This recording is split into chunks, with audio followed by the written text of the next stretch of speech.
dealing with a lot of seller, main common mistake that you see over and over again? Because all the people who come to Chinese suppliers, they ask the same questions at the beginning. How does the workflow look like for the sample testing service? And the technique we use is we take items from different parts of the cartons. What's the right way for a new seller to negotiate with a Chinese supplier? Let us think about suppliers of our supplier. That's important. What are the tools that you use or you recommend for the sellers in terms of logistic or sourcing the products from China? Well, it all depends on the price of goods. It all depends on the urgency of the shipment. What does it look like in terms of percentage of payments and who is going to process the payments? Ecom Squeezed podcast. Welcome back to another episode of Ecom Squeezed. I am a host, Sebastian, founder of Retail-Outsource. And today's guest is someone who has seen the FBA game from the factory floor to the fulfillment center. Joining us all the way from Shenzhen, but now he's in Thailand on holidays, is Aleksei, the CEO of FBAHELP, a company that's been supporting Amazon sellers with everything from inspections to logistic to sample testing since 2017. He's been helping sellers worldwide navigate the often chaotic terrain of Chinese sourcing and shipping, and he's doing it with speed, transparency, a dose of good humor. Welcome to the show, Alex. Thank you very much, Sebastian. Thank you for this kind introduction. For the invitation. Great to be here. Great. So let's start with some background. So how did you end up in China? Where are you actually from? I come from the logistic environment. I used to work for DHL Express for around 10 years on many different positions and in many different locations. And then I decided to go to China because it was 2014 and China was booming. And I knew there was something in China that can turn into an interesting project. So it took me a couple of years to find this project. And yes, after I found the project, I found a company just called FBAHELP and which specialized on Amazon sellers, at least for the first 6 to 7 years of its existence. Now we're kind of widening the spectrum of services. But yeah, we started with Amazon sellers and they are still our main customers and this is still our main business. Great. And you've been running FBAHELP for 8 years now, right? So what's main common mistake that you have seen over the years? I assume you have dealing with a lot of sellers, and what are the main common mistakes that you see over and over again? You're quite right. We deal with a lot of sellers and we deal with a lot of suppliers. So we're very often in the middle and we're very often here to solve the difficulties which arise out of the relations between the supplier and the Amazon seller. Anyone who purchases anything from a Chinese supplier, not necessarily an Amazon seller. So a common mistake we can see is that many newcomers, many people who come to China for products, who want to source their products in China, they push their suppliers a little bit too hard. Because all the people who come to Chinese suppliers, they ask the same questions at the beginning. So they want to order a small batch of goods because they don't want to invest too much, and then they want to push the supplier as much as possible for the discount, for the lower price. So we can see that this push is happening too hard sometimes, and it kind of scares the suppliers off because everybody is doing this. Everybody is saying the same, giving the same promises that 1 month later we're going to order 2 or 3 containers, but now it's just 500 units, but still please give us the best prices. And push, that's not right.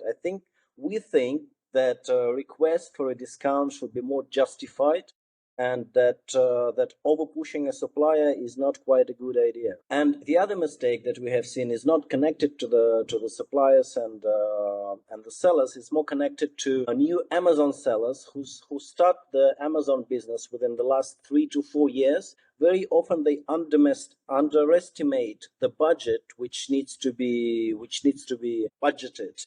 So they underestimate the budget and sometimes they end up with a loss of business. So let's say 10 years ago, you could invest $10,000 and take up your niche in Amazon. Now, if you invest $10,000, it's most likely not enough unless you find a super product. So now investment is the amount of investment is required a little bit higher, and some of the sellers don't underestimate it, and eventually they are not successful. So the percentage of unsuccessful sellers has, as we can see from our experience, has increased in recent years.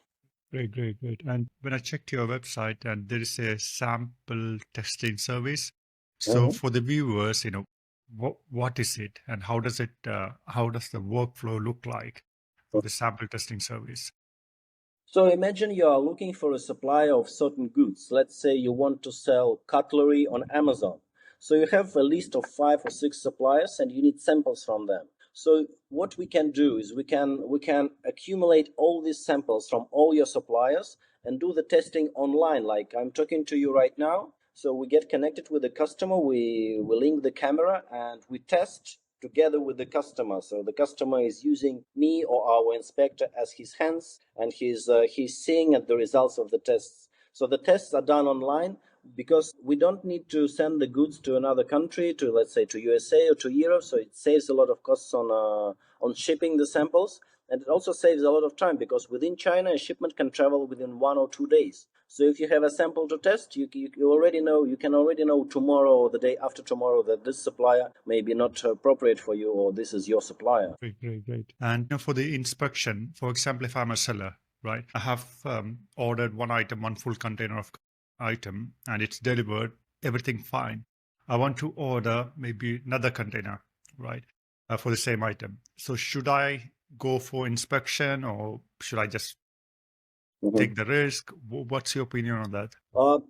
We highly recommend to order inspection, not just because this is our business, but because this saves many Amazon sellers from negative reviews. And it is very important to choose the right timing for the inspection. It's advisable to conduct inspection before paying the balance to the supplier. Because before we paid 70% of the order, we still have influence on the supplier. We still can ask him to change something in the order. When you receive the goods, wherever you are, is it Europe or the US or Australia, you already, if something is wrong, you cannot send it back because sometimes the shipping costs are much higher, and then you have to deal with all these customs formalities to send the goods back for maintenance or for repair. So of course we do recommend never to underestimate the importance of inspections. It's like $250-300. It's nothing comparing to the price of containers, but even if it decreases the number of negative reviews on the platform by 1-2%, it's already an investment, not a cost. So, and on the inspection side, how does it look like? If it's say I have 10,000 units in that container. So do you sample it? If you sample it, how much samples do you take from that shipment? How does it work? Yes, there are different formats of the inspection. The regular format is when we do the random check. So let's say you have one container, you have 100 carton boxes. We try to open as many carton boxes as possible and take several items from each carton. And the technique we use is we take items from different parts of the cartons. So one from the bottom, one from the top, one from the middle. And then the items that we take, we mark them so that we know from which carton this item is coming. So if we find a defect, we check the whole carton to make sure that the carton is okay. So this allows us to, within 1 day, within 4 hours, or within 8 hours, to not check every item, of course, which is technically impossible if there's only one inspector, but to estimate the reject rate. And then if we have the reject rate, we can figure out if that's appropriate for this or that marketplace or not, if we can accept the batch of goods, or if we need to talk to the supplier about eliminating the defects. And the format that we usually use, we started in 2016. Messengers were already quite popular. So before that, we analyzed the competitors, how they inspect, all the Chinese inspection companies. Most of them came to the factory, and then 2 or 3 days later, they send the report. We did something, at that time it was new, now it's quite regular. So we came to the factory with a phone and we showed everything to the customer in the messenger. So here are your 500 pieces, dear customer. Look, here is the photograph. Look, I'm opening the boxes and taking out 200 items, and we kind of update visually the customer about the flow of inspection. So we kind of trying to help him get into this warehouse, into this factory himself, and take part in it. So it's kind of more proactive. And now we're experimenting with new equipment. We try to play with different formats of the inspection. For example, we can use special glasses like this I'm wearing now with a camera. I'm not filming now because otherwise there would be a light here. But we can use such equipment during the inspection, so we technically can become an avatar of a customer on a Chinese factory or on a Chinese exhibition and make the customer see what we can see with our own eyes and talk to us here with the speakers. So become his avatar and represents his interest, become his hands on the other side of the planet, literally. True, Alex. Yeah. And you mentioned at the starting about what sellers do wrong about negotiating. But I want to ask you, what's the right way for a new seller to negotiate with a Chinese supplier? Let's say we want to be a good salesperson, right? If we want to be a good salesperson, we want to think about the customers of our customer. So when we speak with our customers, we try to think about his customers who are buying his goods on Amazon or any other platform. So the same, if let's say you want to be a good partner for your supplier, so let us think about suppliers of our supplier. That's important because our supplier in China needs to buy raw materials, components, he needs to buy services, and all of this he needs to pay for. For example, when he pays for the things that he buys in China, part of his cost is the value-added tax, and this is a fixed cost for him. But when he sells us the goods, he can apply for a VAT tax refund, which is 5 to 13% of the price of the goods. And we know that it takes 1 to 3 months after the export is performed to get this tax refund, to get physically this money. So we know that our supplier will benefit from our order by applying for an export tax refund and will get, let's say, 10% more from the government. Knowing this kind of puts us into advantageous situation because we know this and we can use it as a reason to ask for a discount, not just pushing heavily. It becomes more justified, and we differentiate like this. We differentiate ourselves from the other customers in the eyes of the supplier who just push without giving the reason why should they provide a discount. So if we place a small order, then we place a big order, and then we know that on this big order supplier applied for an export tax refund and get 10% additionally, we can say, okay, dear supplier, could we discuss the possibility of using this 10% to cover the part of our next order? So this is a very justified approach to bargaining, and Chinese suppliers would like it because they would understand that you know how the customs system works, how the taxation system works, and that you have done your homework and that you are more or less prepared. Great, Alex. And for the sellers, normally most of the sellers, they don't go to China. So maybe they are in US or they are in the Europe and they just order. There is someone in China, representing them, but they don't go there directly. Would you recommend for them to go and visit the factories and maybe learn a little bit of culture, food, and stuff like that? Well, first of all, if you want to come to China, you have to invest a little bit. You have to pay for the hotel, for the tickets, for the flights. So it's always a few $1,000s. So if you need to come to China urgently, let's say you need to see the factory or you need to visit some exhibition or to find maybe 5 or 10 or 20 different suppliers of particular goods, you can contact us and we will send someone to the factory or to the exhibition, and we can use special equipment. So you will see everything. We will get you the full database of different suppliers on the exhibition, or we can give you the full picture what's happening on the factory. That's easier and cheaper. But if you are in for a long-term cooperation with your supplier, if you know that you finally found the right supplier for many years of cooperation, of course it's highly recommended and advisable to at least once come to meet them physically, to talk face to face. They would value it. They would, if you're a good customer, they would give you very, very welcome greeting, and you would be very happy few days because they would just spend it with you and would entertain you and would show you everything in the factory. And the physical contact is important, especially when it comes to long-term cooperation. But if it's something like a market analysis or just initial request for the information, you can contact us and we can help and be your eyes and hands here in China. Great. And for those sellers, is that Shenzhen? Is it good place to visit, or is it Shanghai? Where should they start? Normally, for a seller who doesn't, maybe they are just in a time that they are looking for suppliers. So there's a place called EU as well, right? EU, yeah. So what do you recommend for those sellers?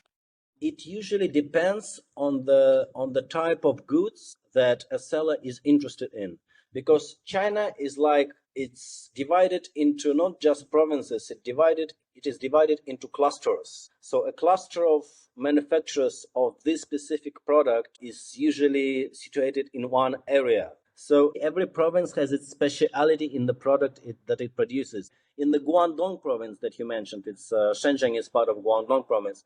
There's, for example, a city which specializes in manufacturing lights. So it's a city of lights. You come and everything is very bright. Everything has lights. There's a city that produces knives or the grill grates, something made of stainless steel. And all the factories who are producing these stainless steel items are based in this area.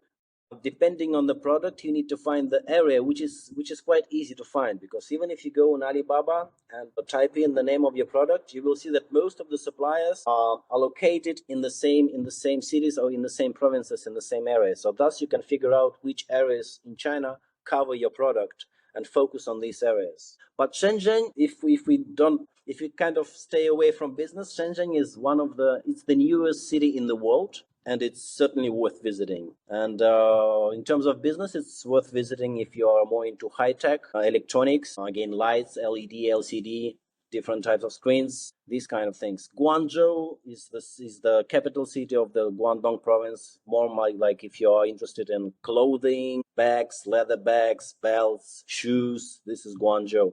Yiwu, it has a variety of products, but Yiwu is known as a marketplace of China. So it's a city, you can call the whole city is a marketplace, and everything can be found there.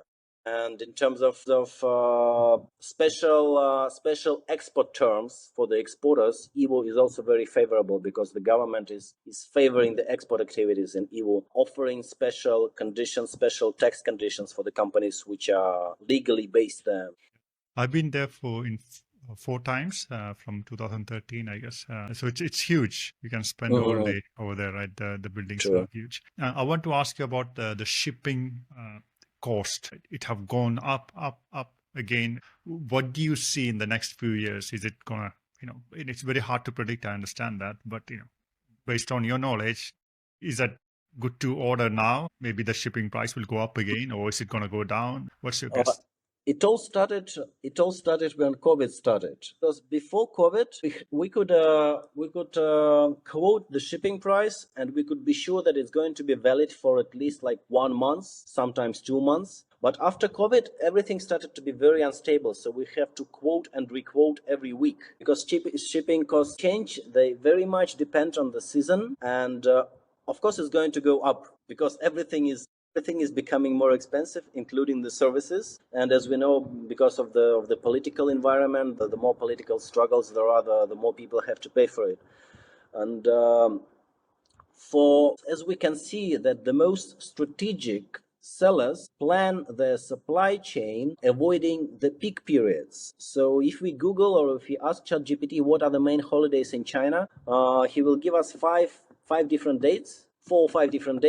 And when we plan our supply chain, we want to be sure that our goods are not ready for pickup during these peak periods, because the pricing goes up, especially in peak periods, the holidays, and at the end of every quarter, because at the end of every quarter, everybody wants to fulfill his obligations on the contracts. The prices go up, all the warehouses are congested, all the trucks are full of goods, and the risks of something going wrong within the logistic process are higher. So if you're working for several years, if you can be strategic, and if you know that if you pay the deposit now, your goods would be ready 2 months later or 2 weeks later, you can plan accordingly. And the more you avoid the holiday seasons, the more you avoid the end of quarter when your goods are ready to pick up, the more you will save and the more risks you will have when your goods are being shipped. As for the price fluctuations, my estimations is it's always going to go up, but it's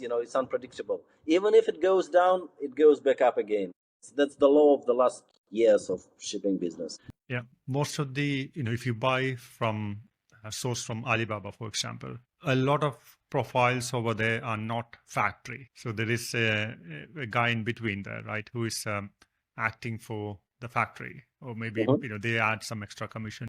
So how to, when you are doing your seller, how to find if it's a factory or if it's another person acting on behalf of factory at a cost? Well, first of all, you can ask a direct question. Can we send our representative to the factory? Can we send our representative to your office? And depending on what answer you get, you can already make some conclusions. Even if it's yes, it does not necessarily mean it's a factory. Sometimes it's a seller. But our philosophy is that a supplier can be a factory, or it can be a trading company, it can be an import and export company. Each of these categories of suppliers, they can be good and they can be appropriate, because some factories, they just don't want to be engaged in export activities. So they outsource international sales, and it's normal. So as long as a party like a trading company or an import and export company or a factory, as long as a party adds value into the process, it can still be a reliable supplier. And sometimes, for instance, when a customer wants 1,000 units only, factory is not interested in this kind of order. So in this case, factory can only customize his product only if it gets this order from its regular customer, which can be an import and export company. So it depends on the situation, it depends on the volume, and it depends on the status of the factory and on factory's priorities, if you want to work directly with the factory or if you need a man in the middle. And a lot of things are happening in the AI world, right? So what are the tools that you use or you recommend for the sellers in terms of logistic or sourcing the products from China?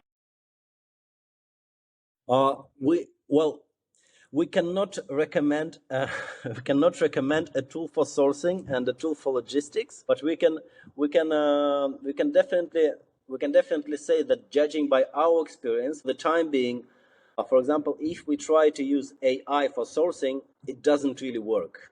At least now, not yet. So we have not found an AI tool for sourcing, because there are so many parameters when you source a product, and it's so contextual, and some of the factories disappear, some of the suppliers disappear. So it's not yet, I think AI is not yet ready to do sourcing in China. Maybe in 5 to 10 years, I will speak differently. As for the logistics, we have not yet started using AI tools, honestly speaking, and only for some analytics. There are different types of shipments or order size that you can do, like 20-foot container, 40-foot, and maybe in pallets. So could you explain for the viewers, what are the ways that they can order, what can be the order size, and in terms of cost, how does it look like? Well, it all depends on the price of goods. It all depends on the urgency of the shipment, how fast you want to get it, and especially the most important factor is, of course, the weight and the volume of goods. So if it's a light shipment below 100 kilos, usually it's just sent by express company like DHL or FedEx. By air. If it's by air, yeah, but technically it's possible to send by ship. But honestly, the shipping companies don't like small shipments in the container, because the margin is very low, and but the amount of, like, if you want to send 100 kilos with a container, for a shipping company, it's the same amount of effort that if you want to send the whole container. So that's why they don't really like it. So light shipments below 100 kilos, we usually recommend to send by express, unless you really have a lot of time and unless you really want to save on budget. 100 kilos, 200 kilos, a little more, we can send by air freight. which is cheaper than express, but still it's the price of the air freight, and it can take up to 10 days to be delivered. And everything that starts with 500 kilos is kind of okay to send with a container.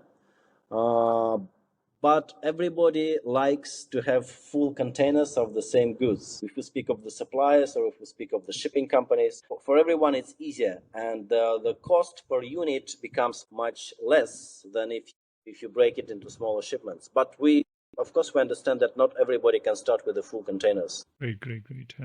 And in terms of ordering, for example, if I have different suppliers within China and I want to consolidate all the orders, so it will be coming from different areas within China, and it will go to a warehouse. From there, it will be loaded on a container, for example. Mhm. In your case, how do you support those kind of sellers? We support it with a warehouse, and once we receive shipments in the warehouse, we can send all the information that shipment is received. You can send the videos and the photos of the goods, and if you need your shipment to wait for another batch from a different supplier, you just let us know, and we don't send it further. We wait, we consolidate it, and then we see how much we have in total, if we can send it in a separate container, or if we need to book only part of a container.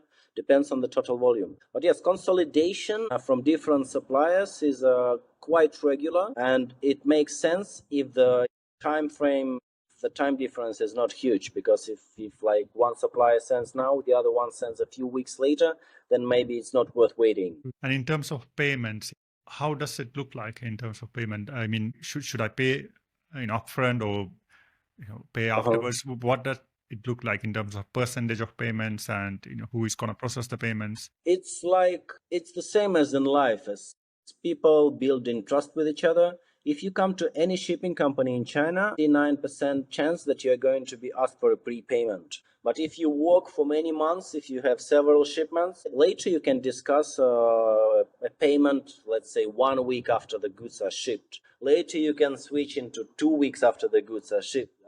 Later you can probably switch into, okay, the goods are in the customs in destination. Let's say the goods are destined to California, so they are in the USA. In the customs, this is the moment where the container needs to be paid for. Also possible.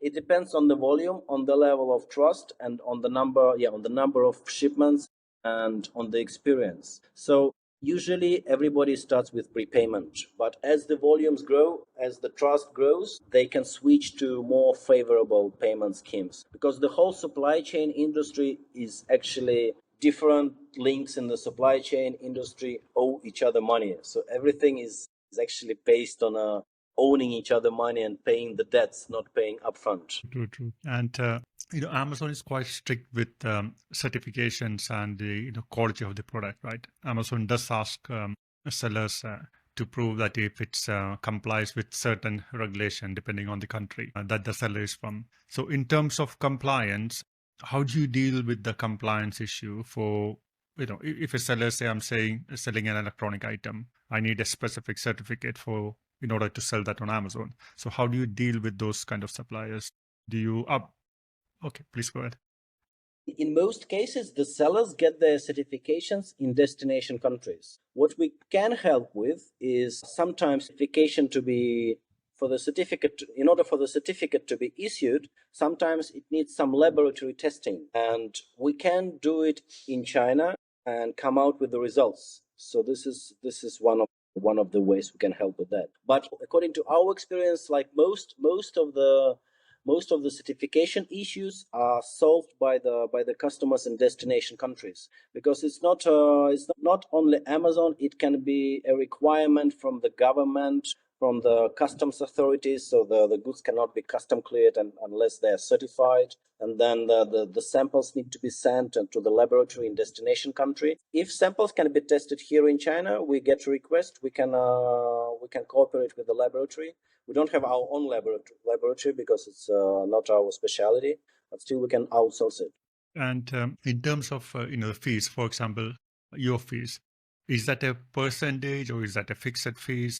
Fees for the inspection services, for the testing services, it's usually based on the amount of effort that our people have to put into it. Usually we charge, if we are asked to test samples in China, we charge man per hour. If we are asked to go to the factory and check the batch of goods to perform the quality control check, we charge half day or full day, because half day is the minimum amount of time that you need to check the goods. And the prices are quite low, $250, $300 depending on the location, or 200 to 300, let's say like this. That's for a half day or full day. In the whole shipment, there's Mhm. warehousing involved. So how do you, is that a percentage of the, the total amount paid, or is that? Usually we have our own quotation system. So the seller Okay. the seller shows us the parameters, the technical parameters of his shipment, the price of goods, the volume, the number of boxes, the weight, and we come out with a quotation. We come out with 3 or 4 different ways how we can ship: air, express, and 3 different ways how we can ship by boat. Fast sea, medicine, slow sea. There are many options. So we provide the quotation, and the customer can choose the quotation, or he can even choose different ways for one batch of goods. If he wants to get like 100 kilos of his goods urgently to start sales, we can send this part by DHL or by FedEx, and then the other we can send by sea, and it meets there in the warehouse later. So it's usually a fixed price per kilo or per CBM, per cubic meters, if we talk of sea shipments. And usually this price is fixed and nothing changes. But now, especially within the last few months, like the tariffs are being introduced out of nothing. So now we are forced to let the customers know, okay, this is the price now. We don't know what the price is going to be when your goods arrive to USA, because the taxes will get higher, so we would have to charge you more.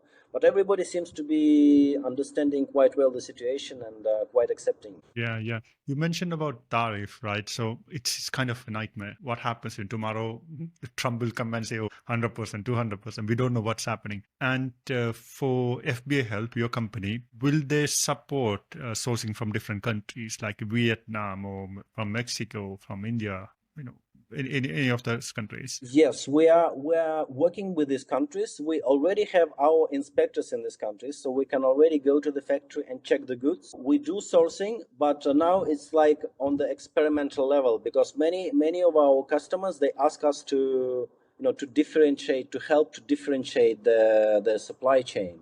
And we do it. We're not always capable to go to the factory the next day like we can do in China. Usually we would take 3, 4, 5 days if we want to visit a factory in these countries like Vietnam, India, Thailand. Our shipping capabilities are not developed from these countries, because our main shipping volumes still come from China. But we are working on it, and hopefully within the next few months we will be there also. Especially India is very interesting now. Great. And we have Chinese New Year coming up, right?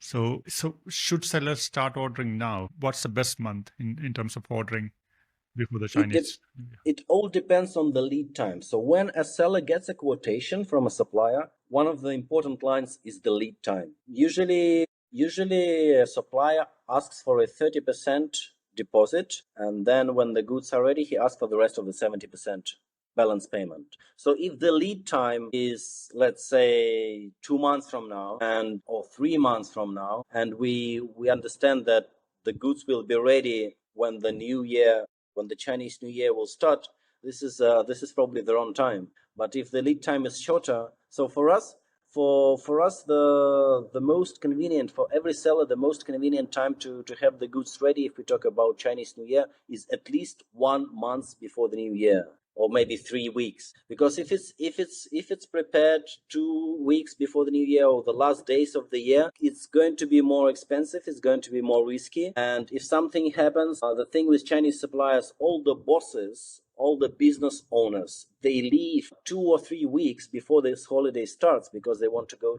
back to their hometown. And no one can take a decision. If something goes wrong, then there's no boss on the spot, so everything would better go smooth. So depending on the lead time, analyze the lead time of your supplier. If you see that it's 1 month before the Chinese New Year starts, it's okay. Order as soon as possible. That's a great advice, Alex.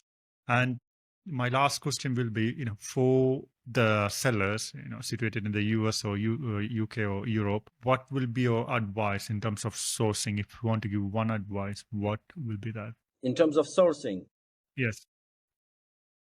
sourcing is a very interesting product, because it's challenging, because we do sourcing ourselves, and sometimes we don't know where to stop. Sometimes a customer asks us to find 2 or 3 suppliers, we find supplier, and then the customer starts to ask us more questions, and eventually we start to act as a supplier. It's just a matter of convenience. But what we recommend is, if you found a supplier with whom you are going to work for years, if it's your right supplier, make sure you have direct contact. It's more convenient. There's less communication chains, and especially if you are building a customized product, not to use man in the middle when he does not add any value. That's it. And Alex, it's been fantastic to talk with you, and you have given a lot of great advice. So thanks a lot for that. Appreciate, and the viewers will also appreciate. And for the viewers, where can they find you? We have YouTube. You can find us by our name, FBAHELP, and we have Instagram, LinkedIn. We have website, fba.help. But one very important question, because our name consists of FBA, and Amazon recently contacted us, and they are not happy with us using the brand FBAHELP, and our brand is trademarked, but they still insist on us changing the brand name. So we're going to go through rebranding, because we don't want to go into war with Amazon. This is the war we're going to lose, we know. So we're going to act under a different brand name in I think in a few months, because Amazon does not like us to use FBA. So it's going to be, presumably it's going to be Ecom Care, which sounds quite similar with FBA Help. FBA Ecom, Help is Care, but it might still be different. But right now you can find us, just Google FBA Help and you can find us on all the platforms. Thank you very much, Sebastian. Sounds good.